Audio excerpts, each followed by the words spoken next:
Imagine waking up tomorrow and discovering that every single person in the world has a twin. I mean, not just a brother or sister, but someone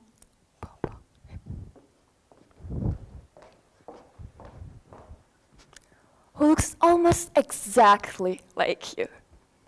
And the question is, how would the world change? That may sound like a thought experiment, but for us, it's just basically every day. And I think that the first thing that would change is that people can no longer trust someone by just recognizing them. Because, just think about how much of everyday life depends on that. You see somebody cross the street, and you wave. You spot your friends in the crowd. You know who is calling you over, even without them saying a word. And suddenly, all of that becomes unreliable. When I was in elementary school, I was coming back home with my classmate. And we were just talking about something, just usual chatting.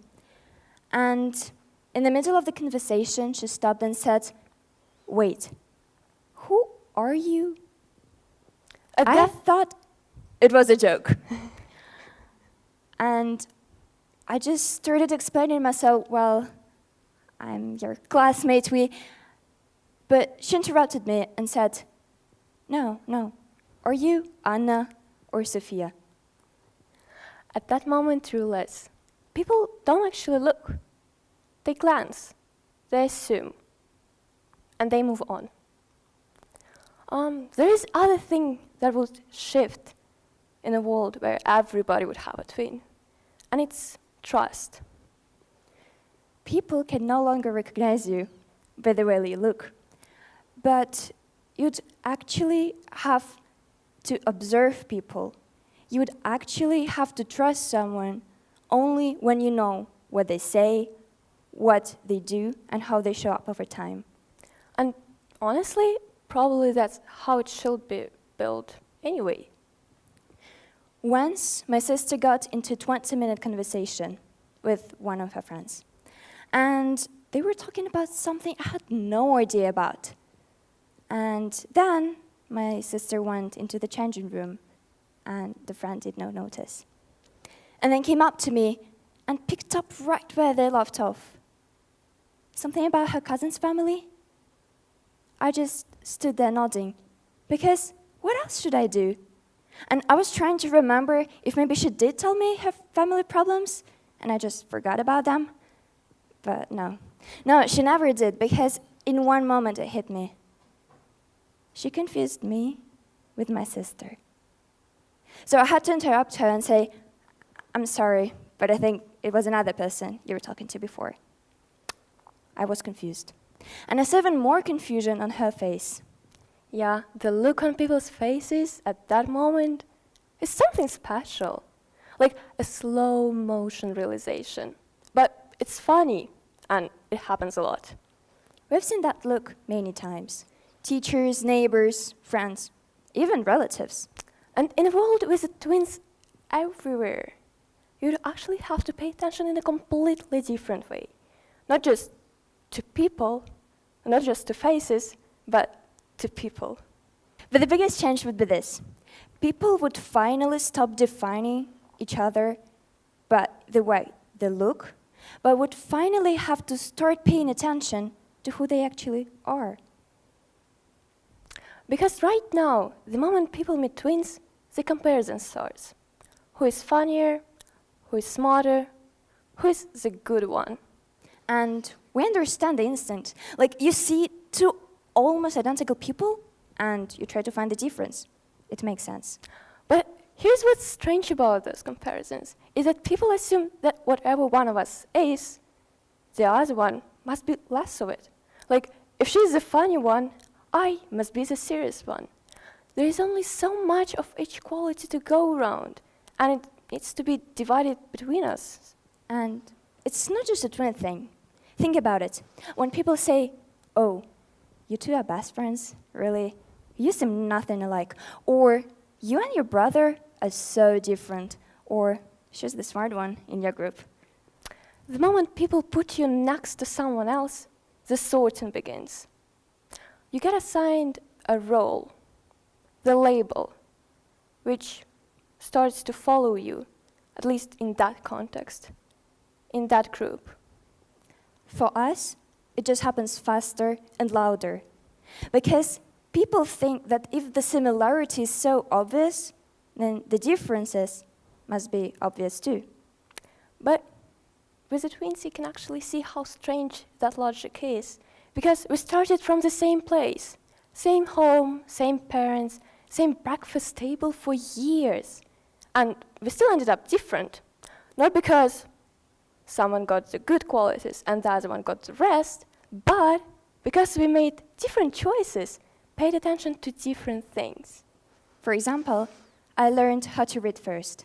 I loved books and the stories that they tell. I could spend hours reading. Well, yeah, I learned a bit later. And I just want to be honest here with you, not because I couldn't, just because I did math. Well, I learned to read if there is my sister who loves it and could just read for me. I got other things going on, like drawing. Yeah, so basically she used me as a personal audiobook. I prefer to think about it as a delegation. Yeah. Okay, well, let's come back to the point. Somehow, the comparisons become even more creative. When both of us get a good grade on the test, some people say, of course you got a good grade. It is easier for you. Easier how? Well, you just connect to each other, like during Bluetooth, and you can write it together, so it's easier. Okay, no, that's not how it works. It would be incredibly useful if it would work like that. But unfortunately, no. That's the assumption people make. Because we look the same, we must somehow think the same, share the same process, the same effort, and the same result. And again, that is not just a twin thing. Think about it.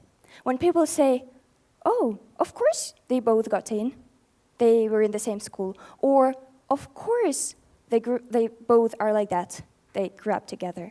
Like the shared context means the shared outcome. But it doesn't. It never does. Because what actually shapes a person isn't the context they were given, it's what they did inside it.